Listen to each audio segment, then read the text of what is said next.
স্বামীর আপিলের পর এবার প্রার্থিতা হারিয়েছেন বাংলাদেশ সুপ্রিম পার্টি সমর্থিত প্রার্থী মোসাম্মদ শেফালী বেগম।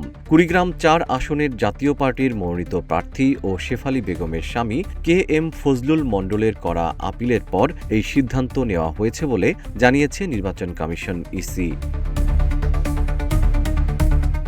এর আগে ত্রয়োদশ জাতীয় সংসদ নির্বাচনে অংশ নিতে কুড়িগ্রাম-৪ আসন থেকে স্বামী ও স্ত্রী উভয়েই মনোনয়নপত্র সংগ্রহ ও দাখিল করেন। যাচাই বাছাই শেষে রিটার্নিং কর্মকর্তা প্রথমে তাদের দুজনের মনোনয়নপত্রই বৈধ ঘোষণা করেন।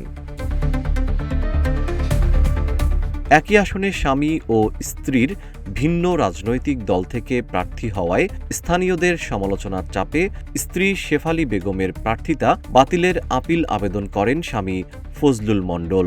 তাদের দাম্পত্য জীবনে বিচ্ছেদ ঘটেছে বলেও দাবি করেন তিনি। শেফালী বেগম বিয়ে বিচ্ছেদের কথা অস্বীকার করে বলেন, আইনগতভাবে KM ফজলুল মণ্ডল এখনও তার স্বামী। তিনি বলেন, দীর্ঘদিন ধরে তাদের মধ্যে মনোমালিন্য থাকলেও বৈবাহিক সম্পর্ক এখনও বহাল আছে।